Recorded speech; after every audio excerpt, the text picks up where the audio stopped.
Hello dear students, आज हम lecture number 2 start करेंगे। जो हमारा फर्स्ट चैप्टर है electric field and electric charge. और मैं ये होप करता हूँ कि आपने फर्स्ट लेक्चर को बहुत अच्छे तरीके से देखा होगा। फर्स्ट लेक्चर में हमने ये स्टडी किया था कि जो चार्ज होता है उसके कितने टाइप ऑफ चार्ज होते हैं, और जो चार्ज होता है इसका ओरिजिन कैसे हुआ, चार्ज को किसने डिस्कवर किया। आज हम मेथड्स ऑफ द चार्जिंग पढ़ेंगे। अलग अलग किन किन तरीकों से ऑब्जेक्ट्स को हम चार्ज कर सकते हैं, इसके बारे में हम स्टडी करेंगे। तो हमारा नेक्स्ट टॉपिक जो है आज लेक्चर 2 का, वो है मेथड्स ऑफ चार्जिंग। तो इसको आप ध्यान से समझेंगे। मेथड्स ऑफ चार्जिंग, ये हमारा सेकंड टॉपिक है। तो देखिए, चार्जिंग के अलग अलग मेथड्स हैं। उसमें से पहला मेथड है बाय फ्रिक्शन। इसमें हमने पढ़ा था कि अगर हम एक प्लास्टिक रॉड लें और एक सिल्क का क्लॉथ ले ले और उनको आपस में रब करें, तो जो प्लास्टिक रॉड होगी वो इलेक्ट्रॉन को गेन करेगी और सिल्क का क्लॉथ जो होगा वो इलेक्ट्रॉन को देगा। तो जैसे मान लीजिए ये ऑब्जेक्ट है, सिल्क का क्लॉथ है और यहाँ पर एक प्लास्टिक रॉड है, ठीक है। तो प्लास्टिक रॉड जो होगी वो इसमें से इलेक्ट्रॉन को लेगी। तो जब ये इलेक्ट्रॉन को लेगी तो सिल्क का जो क्लॉथ होगा उसमें इलेक्ट्रॉन की कमी हो जाएगी, तो ये प्लस बन जाएगा, ये माइनस बन जाएगा, इस तरफ प्लस क्यू आ जाएगा, और दूसरी वाली जो प्लास्टिक की रॉड है उस पर माइनस क्यू आ जाएगा। तो ये अपने फ्रिक्शन वाला जो मेथड है ये बहुत अच्छे से फर्स्ट जो लेक्चर था उसके अंदर हमने डिस्कस कर लिया है। अब हम जो सेकंड मेथड है उसको हम पढ़ेंगे, वो है कंडक्शन। सेकंड मेथड है बाय कंडक्शन। तो देखिए, कंडक्शन मेथड क्या होता है इसको आपको समझना है। कंडक्शन मेथड जो होता है वो किसी कंडक्टर के थ्रू ही होता है, और किसी कंडक्टर के थ्रू इलेक्ट्रॉन के ट्रांसफर जो होता है उसमें कंडक्शन मेथड जो होता है वो हेल्पफुल होता है। इसको कैसे समझते हैं, तो देखिए ये एक स्फीयर है, इस पे पॉजिटिव चार्ज है, इस पॉजिटिव चार्ज की वैल्यू है मान लीजिए प्लस का 5 माइक्रोकूलम, और ये दूसरा स्फीयर है, ये दोनों स्फीयर आइडेंटिकल है। आइडेंटिकल है इसका मतलब इन दोनों की जो साइज है वो सेम है, ठीक है। तो जब हम इन दोनों को आपस में एक दूसरे से कांटेक्ट में लाते हैं, या तो इनको डायरेक्टली कांटेक्ट कर लो या इसके अंदर एक वायर से इसको कनेक्ट करवा दो, तो आप देखोगे कि इन दोनों का जो टोटल चार्ज हो जाएगा, टोटल चार्ज हो जाएगा 5 - 1 that is equals to 4 microcoulomb. इन दोनों मिलाकर एक सिस्टम की फॉर्मेशन करेंगे और उस सिस्टम का टोटल जो चार्ज होगा वो हो जाएगा 4 माइक्रोकूलम। अगर अब आप इसके बीच का ये जो वायर है ये हटा देते हो, तो जो दोनों पे जो चार्ज होगा वो +2 माइक्रोकूलम की फॉर्म में डिस्ट्रीब्यूट हो जाएगा। एक और एग्जांपल करवा देता हूं आपको। मान लीजिए एक स्फीयर है, इसके ऊपर +10 माइक्रोकूलम है, दूसरा स्फीयर है, इस पर +2 माइक्रोकूलम है, और तीसरा स्फीयर है, इस स्फीयर के ये न्यूट्रल है, ये तीसरा स्फीयर है, ये न्यूट्रल है। इन तीनों को आपस में, और ये तीनों स्फीयर एक दूसरे के आइडेंटिकल है, यानी कि इनकी शेप और इनकी साइज हर एक रेस्पेक्ट में ये दोनों एक दूसरे के, तीनों एक दूसरे के इक्वल है।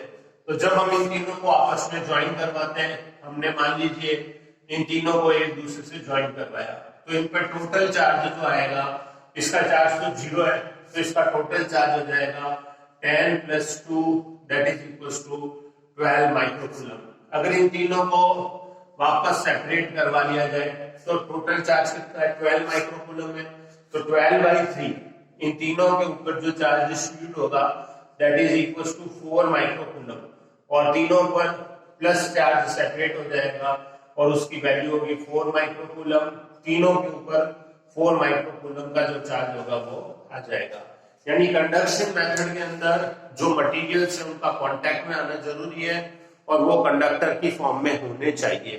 एक और मेथड आप समझ लीजिए कंडक्शन को, और आपको और अच्छे से समझा देता हूं। इससे इस एग्जांपल से आपको कंडक्शन और प्रॉपर्ली समझ में आ जाएगा। तो देखिए हम क्या करते हैं कि दो न्यूट्रल प्लेट्स लेते हैं। ये मान लीजिए एक कॉपर की प्लेट है और इसी के आइडेंटिकल एक दूसरी प्लेट को और रखा जाता है। हम दो कॉपर की प्लेट्स लेते हैं, इनको एक सेल से कनेक्ट करते हैं। तो ये देखिए ये सेल का सिंबल होता है, इलेक्ट्रिक सेल जिसको हम कहते हैं, ये सेल होता है। इसमें जो बड़ी वाली लाइन होती है वो पॉजिटिव टर्मिनल और छोटे वाली लाइन जो होती है वो नेगेटिव टर्मिनल को रिप्रेजेंट करती है। और जब हम सेल्स को कनेक्ट कर लेते हैं सीरीज में तो हमारे सामने एक बैटरी बन जाती है। ये बैटरी का सिंबल होता है, ये दो सेल का कॉम्बिनेशन वाली बैटरी है। तो ये आपको समझ में आ गया होगा। तो हम यहाँ पर, ये मैंने आपको सेल और बैटरी भी समझा दिया है। तो हम यहाँ पर दो कंडक्टर की प्लेट्स लेते हैं। फर्स्ट प्लेट जो है P1 प्लेट, ये सेल के पॉजिटिव टर्मिनल से जुड़ी हुई है और प्लेट नंबर 2 जो है वो नेगेटिव टर्मिनल से जुड़ी हुई है। अब इसमें क्या होगा इसको आपको ध्यान से समझना है। ये जो प्लेट P1 है इसके इलेक्ट्रॉन प्लस टर्मिनल की तरफ मूव करेंगे। ये जो मैंने डॉट डॉट बनाया ये इलेक्ट्रॉन है, ये इलेक्ट्रॉन प्लस टर्मिनल की तरफ मूव करेंगे और नेगेटिव टर्मिनल से जो इलेक्ट्रॉन है वो प्लेट P2 को दे दिए जाएंगे। तो जो प्लेट P1 है, प्लेट P1 के अंदर इलेक्ट्रॉन्स जो है वो कम हो जाएंगे। इलेक्ट्रॉन्स कम हो जाएंगे तो यहाँ पर प्लस चार्ज आ जाएगा और प्लेट P2 जो होगी वो P1 से लिए हुए इलेक्ट्रॉन्स को गेन कर लेगी। तो प्लेट P2 पर नेगेटिव चार्ज आ जाएगा। बैटरी या जो सेल होता है वो खुद अपनी तरफ से अपने अंदर कोई भी चार्ज को स्टोर नहीं करता है, इलेक्ट्रॉन्स को स्टोर नहीं करता है। यानी अगर जो प्लेट P1 है उस पर प्लस Q चार्ज आता है तो प्लेट P2 पर माइनस Q जो चार्ज होगा वो आपको मिलेगा। ये भी कंडक्शन है। इसमें इस वायर का कंडक्टर होना बहुत जरूरी है। अगर आप यहाँ पे प्लास्टिक का वायर लगा दोगे तो इसमें करंट जो इलेक्ट्रॉन है उसका फ्लो नहीं होगा। एक चीज आप और समझ लीजिए, 12th की फिजिक्स में बहुत यूजफुल होती है कि कोई भी वायर होता है उसमें एक तरफ प्लस और एक तरफ माइनस अगर लगाया जाए, यानी कि उसको एक सेल के प्लस और एक माइनस से जोड़ा जाए तो उसमें करंट जो होती है वो प्लस से, ये इलेक्ट्रिक करंट है, ये प्लस से होते हुए माइनस की तरफ जाती है। यानी सेल के बाहर जो करंट है वो करंट प्लस से रवाना होती है और माइनस के अंदर आती है, और सेल के अंदर जो करंट होती है वो माइनस से प्लस की तरफ चलती है। और इलेक्ट्रॉन्स का जो फ्लो होता है वो इलेक्ट्रॉन्स का फ्लो करंट की फ्लो के अपोजिट होता है। जैसे इस डायग्राम में जो करंट है वो क्लॉकवाइज डायरेक्शन में फ्लो कर रही है, तो इलेक्ट्रॉन्स का जो फ्लो होगा वो एंटी क्लॉकवाइज डायरेक्शन के अंदर फ्लो होगा। आई थिंक आपको ये जो मैंने करंट का फ्लो समझाया है, हालांकि ये इस टॉपिक का आउट ऑफ कॉन्टेक्स्ट है, पर फिर भी मेरे को लगा आपको उसको समझा देना जरूरी है। हालांकि हम ये कॉन्सेप्ट 10th में पढ़ते हैं, ठीक है। तो ये आपको समझना आ गया। और सेकंड मेथड जो है वो कंडक्शन मेथड जो है मैंने आपको समझा दिया है। अब मैं आपको मेथड्स ऑफ चार्जिंग, हमारा टॉपिक चल रहा है, और मेथड्स ऑफ चार्जिंग के अंदर हमारा जो तीसरा टॉपिक है वो है बाय इंडक्शन मेथड। अब हम इंडक्शन मेथड से कैसे किसी भी मटेरियल को चार्ज करते हैं, इंडक्शन के तरीके से कैसे चार्ज होता है। तो देखिए फ्रिक्शन मेथड और कंडक्शन मेथड में मटेरियल्स का कांटेक्ट में आना जरूरी होता है। इंडक्शन मेथड में दो मटेरियल्स को एक दूसरे के साथ में टच नहीं करवाते, उनको आपस में कांटेक्ट में नहीं लाते। फिर क्या तरीका होता है इंडक्शन मेथड से चार्जिंग का, उसको हम समझते हैं। तो यहाँ पे हम एक डायग्राम बनाते हैं। First I will take a conductor, मैं एक कंडक्टिंग स्फीयर लूंगा। इस कंडक्टिंग स्फीयर को मैंने एक इंसुलेटर के स्टैंड पे रख दिया है। मैंने आपको बताया था इंसुलेटर जो होता है वो चार्ज को फ्लो नहीं करने देता है। तो ये प्लास्टिक का स्टैंड है जिसके ऊपर मैंने एक स्फीयर ए को रखा है। स्फीयर ए जो है ये स्फीयर ए जो है ये पॉजिटिवली चार्ज है। ये स्फीयर ए आपका पॉजिटिवली चार्ज हो गया। अब इस स्फीयर ए से ये मेरा डायग्राम नंबर 1 हो गया, ठीक है ना। ये मेरा डायग्राम नंबर 1 है। स्फीयर ए जो है मेरा इनिशियली चार्ज है। अब देखिए डायग्राम नंबर 2 में हम क्या करते हैं, एक दूसरा स्फीयर लेते हैं। इस स्फीयर ए के बिल्कुल पास में हम इसको कांटेक्ट में नहीं लाएंगे, स्फीयर बी को लेके आते हैं, ये भी इंसुलेटर के स्टैंड पे है, और जैसे ही हम स्फीयर बी को ए के पास में लाते हैं, इनका कोई कांटेक्ट नहीं है, तो स्फीयर बी के अंदर जो इलेक्ट्रॉन्स हैं उनका जो डिस्ट्रीब्यूशन है वो नॉन यूनिफॉर्म हो जाएगा, यानी कि इस बी के जो इलेक्ट्रॉन्स होंगे वो इलेक्ट्रॉन प्लस के चार्ज से अट्रैक्ट होंगे। यहाँ पे प्लस चार्ज है तो प्लस चार्ज क्या करेगा, माइनस चार्ज को अपनी तरफ अट्रैक्ट करेगा, अट्रैक्ट करके ये जो इलेक्ट्रॉन होंगे वो बी के जो इलेक्ट्रॉन है वो ए की तरफ चले जाएंगे, और बी के ये वाला पोर्शन जो ए से दूर है इस पोर्शन में इलेक्ट्रॉन्स की डेफिशिएंसी हो जाएगी, इलेक्ट्रॉन की कमी हो जाएगी, तो इस पोर्शन में प्लस चार्ज आ जाएगा। तो ये आपको समझ में आ गया होगा, जो इसका चार्ज था इलेक्ट्रॉन थे वो यूनिफॉर्मली डिस्ट्रीब्यूशन थे, उसका नॉन यूनिफॉर्म डिस्ट्रीब्यूशन हुआ और इलेक्ट्रॉन जो थे वो इस तरफ शिफ्ट हो गए। अब अगर हम यहां से आप आगे मेरी बात को ध्यान से समझना, एक हाइपोथेटिकल कंडीशन लेता हूं मैं, अगर मैं ए स्फीयर को इस डायग्राम में से हटा दूं, इमेजिन कीजिए ए स्फीयर नहीं है, तो फिर क्या होगा, ये प्लस माइनस एक दूसरे से इंटरेक्ट करेंगे और ये वापस स्फीयर बी जो है ये न्यूट्रल हो जाएगा। लेकिन हमें ऐसा करना नहीं है, ये मैंने एक हाइपोथेटिकल कंडीशन बनाई है। आई थिंक आपको डायग्राम नंबर 2 जो है ये समझ में आया होगा। अब डायग्राम नंबर 3 में देखिए, स्फीयर ए को मैं एज इट इज रखता हूं, स्फीयर ए जो है वो पॉजिटिवली चार्ज है, और स्फीयर बी जो है, स्फीयर बी का जो प्लस पोर्शन है उस प्लस पोर्शन को मैं अर्थिंग कर देता हूं, यानी उसको मैं ग्राउंड से कनेक्ट कर देता हूं। ये देखिए, ये एक नया सिंबल है, यहाँ पर एक लार्ज लाइन है, फिर एक स्मॉल लाइन है, फिर एक और स्मॉल होते होते नीचे एंड में डॉट आ जाएगा। तो ये जो है ये अर्थिंग का कनेक्शन होता है, अर्थ को शो करने के लिए इसको यूज किया जाता है। यानी हमें करना क्या है कि सिंपली जो स्फीयर है उसका एक पोर्शन वायर से कनेक्ट करके उसको अर्थ के ऊपर रख देना है। तो अब इसका पॉजिटिव चार्ज जो है वो अर्थ हो चुका है, ठीक है। अब बात आती है कि नेगेटिव चार्ज जो है वो अर्थ में क्यों नहीं गया, पॉजिटिव चार्ज तो अर्थ हो गया लेकिन नेगेटिव चार्ज अर्थ में क्यों नहीं गया, तो उसको हम समझते हैं कि नेगेटिव चार्ज जो है वो प्लस के अट्रैक्शन की वजह से जो है अर्थिंग नहीं हो पाई, ठीक है। तो ये आपको समझ में आ गया होगा। अब इसके बाद में हम क्या करते हैं, अगले डायग्राम में प्लस स्फीयर को तो एज इट इज रखते हैं, और जो माइनस स्फीयर है उसके अर्थिंग वाले कॉन्टैक्ट को हम हटा देते हैं। तो हम जैसे इसके अर्थिंग के कॉन्टैक्ट को हटाएंगे तो आप देखोगे कि अर्थिंग के कॉन्टैक्ट को हटा देने से जो मैंने इसका बी का अर्थिंग का कॉन्टैक्ट हटा दिया तो इसका अर्थ से जो कनेक्शन था वो रिमूव हो गया। अब इसका अर्थ से कोई डायरेक्ट कॉन्टैक्ट नहीं है क्योंकि ये इंसुलेटर के स्टैंड पे रखा हुआ है, और माइनस चार्ज जो है वो प्लस की तरफ क्यों जा रहा है, क्योंकि प्लस का जो पॉजिटिव चार्ज है वो माइनस के ऊपर अट्रैक्शन लगाएगा। अब मैं जो डायग्राम नंबर 5 है उसमें क्या करता हूं कि जो स्फीयर बी है ये स्फीयर ए को रिमूव कर लेता हूं, केवल स्फीयर बी को ही बनाता हूं। तो ये मेरा ये डायग्राम नंबर 3 था, ये डायग्राम नंबर 4 था और ये डायग्राम नंबर 5 है। अब आप डायग्राम नंबर 5 को समझिए। जब मैं इस स्फीयर बी को ए से दूर ले जाता हूं तो माइनस चार्ज जो है वो एक दूसरे से रिपेल होंगे, और रिपेल होने की वजह से जो माइनस चार्ज है वो इस पूरे स्फीयर में यूनिफॉर्मली डिस्ट्रीब्यूट हो जाएंगे। तो आपने देखा कि जो स्फीयर बी है उसको हमने विदाउट ए के कांटेक्ट में लाके इस चार्ज बी स्फीयर बी को जो है नेगेटिवली चार्ज कर दिया। अब आपको ये ध्यान रखना है कि ये जो चार्ज इसमें हुआ इस चार्ज को हम बोलेंगे इंड्यूस्ड चार्ज, इंड्यूस्ड चार्ज ये हम बोलेंगे, और इंड्यूस्ड चार्ज को हम Q डैश से रिप्रेजेंट करते हैं।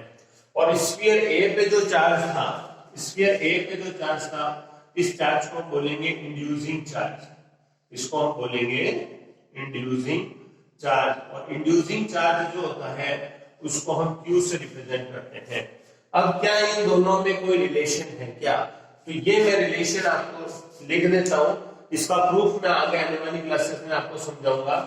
तो देखिए मैं आपको बता रहा हूं स्फीयर ए पे जो चार्ज जिससे हमने स्फीयर बी को चार्ज कराया है उसमें और इंड्यूसिंग चार्ज और इंड्यूस्ड चार्ज में भी एक रिलेशन है। उस रिलेशन को मैं आपको समझा देता हूं। इन दोनों में रिलेशन है Q dash equals to minus of Q 1 minus 1 upon epsilon R। ये रिलेशन आप अपनी नोटबुक के अंदर नोट कर लेना। ये रिलेशन कैसे आया ये मैं आपको आगे बताऊंगा। यहाँ पर एक इंफॉर्मेशन और दे देता हूं मैं आपको, जिसको आपको अपने कॉपी के अंदर नोट करना है। वो ये है कि अगर हमारा स्फीयर ए और स्फीयर बी जो है ये दोनों सेम मटेरियल यानी मेटल्स के बने हुए हैं, मेटल के बने हुए हैं, तो स्फीयर ए और बी का जो चार्ज होगा वो इक्वल एंड अपोजिट होगा। लेकिन स्फीयर बी जो है वो मेटल नहीं, नॉन मेटल है। In that case sphere B पे जो चार्ज होगा वो ए से कम होगा। तो हमेशा ध्यान रखेंगे जितने भी मेटल्स होते हैं उसके अंदर जो इंड्यूस्ड चार्ज है और इंड्यूसिंग चार्ज जो है वो एक दूसरे के इक्वल एंड अपोजिट होते हैं, और नॉन मेटल्स में जो इंड्यूसिंग चार्ज जो होता है वो इंड्यूस्ड चार्ज से कम होता है। आई थिंक आपको इंडक्शन का जो प्रोसीजर है वो समझ में आया होगा। अब मैं आपको यहाँ पर एक कंसेप्ट और समझाना चाहता हूँ। इसमें इंडक्शन प्रोसेस का एक सेकंड एग्जांपल आपको और बताना चाहता हूँ, उसको आप ध्यान से समझिए। इंडक्शन का एक और प्रोसेस है, देखिए here we have two spheres. देखो यहाँ पर हम दो स्फीयर लेते हैं, दोनों सेम साइज के हैं, both are in contact with each other, दोनों एक दूसरे के साथ में कांटेक्ट में हैं।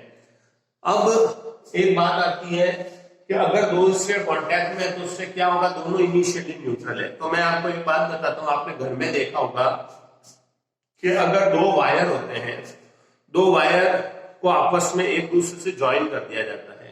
जैसे मान लीजिए हमारे घर में ये दो वायर है, ये फर्स्ट वायर है और ये सेकंड वायर है, और ये दोनों के बीच में यहाँ पे ब्रेक हुआ है। इन दोनों को हम आपस में ज्वाइन करते हैं तो इसके अंदर जो करंट होगी वो इजीली फ्लो करेगी। यानी दो वायर को आपस में ज्वाइन करने पे ये एक सिंगल वायर की तरह बिहेव करते हैं। इसी तरह से यही कंसेप्ट मैं आपको यहाँ पे लगवाना चाहता हूँ कि ये स्फीयर बी और सी जो है physically they are two different spheres, वो दो अलग अलग स्फीयर है, लेकिन ये दोनों एक दूसरे के साथ में कांटेक्ट में है, therefore they will work like a single sphere. आप इसको मन में एक ऐसे स्फीयर की तरह इमेजिन करोगे, इसका जो आधा पोर्शन है वो बी है और आधा पोर्शन जो है वो सी है। ऑल्दो वो दो अलग अलग स्फीयर है लेकिन फिर भी वो एक सिंगल स्फीयर की तरह एक्ट करेंगे। अब देखिए ये आपको डायग्राम नंबर 1 जो है ये समझ में आ गया होगा, ये दोनों इनिशियली न्यूट्रल है। अब हम क्या करते हैं कि एक स्फीयर ए लेते हैं जो कि पॉजिटिवली चार्ज है, इसको स्फीयर बी और स्फीयर सी के पास में लाया जाता है, तो ये दोनों एक सिंगल स्फीयर की तरह एक्ट करेंगे। तो स्फीयर बी और सी का जो नेगेटिव इलेक्ट्रॉन जो होंगे वो स्फीयर ए के पास में आ जाएंगे, और सी वाला जो पोर्शन होगा इस सी वाले पोर्शन के अंदर राइट हैंड साइड में यहाँ पे प्लस आ जाएगा। कई बार हमें पूछ लिया जाता है कि इस जगह पे कितना चार्ज होगा, तो आपका आंसर होगा 0। इस जगह पे कितना चार्ज होगा, आंसर होगा 0। सी पर जो चार्ज होगा वो इधर प्लस हो जाएगा, उधर माइनस हो जाएगा। ये सेपरेशन क्यों हुआ, क्योंकि प्लस चार्ज का वहां पे फोर्स लग रहा है, इसलिए इलेक्ट्रॉन बी के जो इलेक्ट्रॉन थे वो ए की तरफ चले गए। अब अगर मैं, देखिए ध्यान से सुनना मेरी बात को, अब अगर मैं ए जो है इसमें ए को यहां से हटा लूं, एक हाइपोथेटिकल कंडीशन बनाता हूं कि मैं ए को यहां से हटा लूं। ए को जैसे ही हटाऊंगा ये प्लस माइनस दोनों एक दूसरे के साथ में इंटरैक्ट करेंगे और प्लस माइनस एक दूसरे से कैंसिल होकर ये वापस जो प्रीवियस स्टेट थी दोनों ही न्यूट्रल स्टेट में चले जाएंगे। अब मैं क्या करता हूं कि जो स्फीयर ए है, स्फीयर ए को तो अपनी जगह पे ही रखता हूं, स्फीयर ए को अपनी जगह पे रखता हूं। स्फीयर बी और स्फीयर सी जो है इन दोनों को एक दूसरे से सेपरेट करवाता हूं। जैसे ही मैं इन दोनों को सेपरेट कराऊंगा तो बी का नेगेटिव चार्ज ए के पॉजिटिव के अट्रैक्शन की वजह से इधर आ जाएगा, और सी का जो प्लस होगा वो जो होगा यूनिफॉर्मली डिस्ट्रीब्यूट हो जाएगा। अगर बी और सी बहुत ज्यादा नजदीक रखे हुए एक दूसरे के पास पास रखे हुए तो आप देखोगे माइनस जो होगा वो प्लस की तरफ चला जाएगा। वो अलग अलग कंडीशन आप खुद सोच सकते हो, ठीक है। अब मैं बी और सी को ए से दूर ले जाता हूँ, बी को मैं यहाँ रख देता हूँ और सी को कहीं दूर लेके चला जाता हूँ, तो सी का जो प्लस चार्ज होगा वो डिस्ट्रीब्यूट हो जाएगा, बी का जो नेगेटिव चार्ज होगा वो भी डिस्ट्रीब्यूट हो जाएगा। तो ये आपने देखा है इसमें हमने अर्थिंग नहीं की और विदाउट अर्थिंग हमने बी और सी को जो है आपस में एक दूसरे से कांटेक्ट में रखकर एक सिंगल स्टेप में इसकी चार्जिंग हमने कर दी। तो ये आपको इंडक्शन का सेकंड एग्जाम्पल समझ में आ गया होगा। अब मैं यहाँ पर एक छोटा सा कंसेप्ट आपको एक्स्ट्रा कंसेप्ट बताना चाहता हूँ, उसका नाम है अर्थिंग, क्योंकि अभी हमने अर्थिंग डिस्कस किया था। तो अर्थिंग के अंदर रियलिटी में क्या होता है, इस क्वेश्चन को आपको ध्यान से समझना है।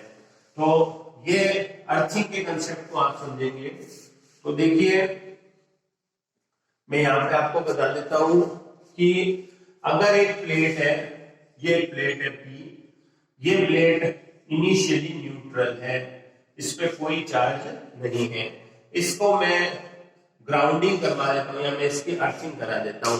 तो अगर आप न्यूट्रल प्लेट की अर्थिंग करा दोगे तो उस पर कोई इफेक्ट नहीं होगा, उसका कोई भी चार्ज उसमें है ही नहीं चार्ज, तो वो ना तो अर्थ को इलेक्ट्रॉन देगी ना वो अर्थ से इलेक्ट्रॉन लेगी, तो उसमें अर्थिंग का कोई इफेक्ट नहीं आता है। अब देखिए अगर एक प्लेट जो है ये प्लेट नेगेटिवली चार्ज है, ये इनिशियली नेगेटिवली चार्ज है, मैं इसकी जैसे ही अर्थिंग कराता हूं तो जब मैं इसकी अर्थिंग कराऊंगा तो इसमें एक्चुअल में इसमें क्या है, नंबर ऑफ इलेक्ट्रॉन प्रोटॉन से ज्यादा है। तो जब मैं इसकी अर्थिंग कराऊंगा तो इसके जो इलेक्ट्रॉन है इस वायर के थ्रू अर्थ में चले जाएंगे और इलेक्ट्रॉन का मूवमेंट जब तक चालू रहेगा जब तक कि ये पूरी न्यूट्रल नहीं हो जाती है। तो with in the few seconds, कुछ सेकेंड्स के अंदर ही आप देखेंगे कि ये जो प्लेट है ये प्लेट न्यूट्रल हो गई। तो अगर हम नेगेटिव प्लेट को अर्थिंग करा देते हैं तो नेगेटिव प्लेट के ऊपर जो एक्सेस में जो इलेक्ट्रॉन होते हैं, एक्स्ट्रा इलेक्ट्रॉन जो होते हैं, वो इलेक्ट्रॉन वायर के थ्रू अर्थ हो जाते हैं। और अगर हम इसी तरह से एक प्लस प्लेट लें, इस प्लस प्लेट में इलेक्ट्रॉन्स की डेफिशिएंसी है, number of electrons are less than number of proton, तो आप देखोगे कि प्लस प्लेट जो होगी वो इलेक्ट्रॉन गेन करेगी, उसमें इलेक्ट्रॉन अर्थ से उस प्लेट की तरफ जाएंगे। आपको ये ध्यान रखना है कि प्लस जो चार्ज होगा वो अर्थ में नहीं जाएगा, अर्थ जो होगी वो इसको इलेक्ट्रॉन देगी। कई बच्चों को ये कंसेप्ट ही नहीं पता होता है, वो पढ़ते जाते हैं बस यही मानते हैं कि प्लस चार्ज भी अर्थ हो जाएगा। प्लस चार्ज अर्थ के अंदर नहीं जाएगा, वायर में सिर्फ इलेक्ट्रॉन ही ट्रैवल करते हैं। तो ये इलेक्ट्रॉन कब तक मूव करेंगे, जब तक कि ये जो हमारी प्लस प्लेट है ये न्यूट्रल नहीं हो जाती है। तो after some time number of electron will become equal to number of proton और ये जो प्लेट है it will also become neutral. तो अर्थिंग एक ऐसा प्रोसेस है जिससे कोई भी चार्ज बॉडी को न्यूट्रल बनाया जा सकता है और नेगेटिव जो प्लेट होती है वो अपने एक्सेस इलेक्ट्रॉन को अर्थ में फ्लो करवा देती है और पॉजिटिव प्लेट जो होती है उसमें जितने इलेक्ट्रॉन कम होते हैं उतने इलेक्ट्रॉन वो अर्थ में से ले लेती है। तो ये भी आपको एक अर्थिंग का एक्स्ट्रा मैंने कंसेप्ट समझा दिया। ऑल्दो इसका इंडक्शन से कोई इंडक्शन प्रोसेस नहीं है, लेकिन इंडक्शन में मैंने एक बार अर्थिंग वर्ड यूज किया था, इसलिए मुझे प्रॉपर लगा कि आपको समझाना ज्यादा सही रहेगा। ठीक है, तो अर्थिंग आपको समझ में आ गई होगी। आप इस वीडियो को जरूर देखें, इसको लाइक और सब्सक्राइब करें, इसी के साथ इसको अपने फ्रेंड्स के साथ में शेयर करेंगे। जितनी शेयर करोगे उतना ज्यादा केयरिंग है ये, उतना ज्यादा हमारा जो मटेरियल है वो उतना अच्छा ग्रो होता जाएगा और हमारे फ्रेंड्स जो है वो भी घर पे बैठे बैठे इस वीडियो को देख पाएंगे। ठीक है ना, तो ये हमने थर्ड प्रोसेस जो है वो इंडक्शन पढ़ लिया है। अब हम फोर्थ प्रोसेस जो है इसको समझेंगे। देखिए ये न्यूट्रल प्लेट है, हम रेडिएशन की हेल्प से कैसे चार्जिंग करते हैं उसको समझेंगे। फोर्थ स्टेप है मेथड है रेडिएशन। तो ये एक प्लेट है न्यूट्रल, ये न्यूट्रल प्लेट है, इसमें बहुत सारे इलेक्ट्रॉन है और साथ में प्लस आयन भी है, लेकिन प्लस आयन इन इलेक्ट्रॉन को खींचते हैं। ये प्लस आयन है और ये इलेक्ट्रॉन नेगेटिव है, ये इसको अपनी तरफ खींच के रखते हैं, इसलिए ये इस सरफेस से बाहर नहीं जाते हैं। आपने केमिस्ट्री में फोटो इलेक्ट्रिक इफेक्ट पढ़ा होगा 11th में, उसमें ऐसा कुछ कंसेप्ट आता है, बस वही कंसेप्ट हम बता रहे हैं आपको। तो अब हम इस प्लेट के ऊपर इलेक्ट्रोमैग्नेटिक वेव डालते हैं।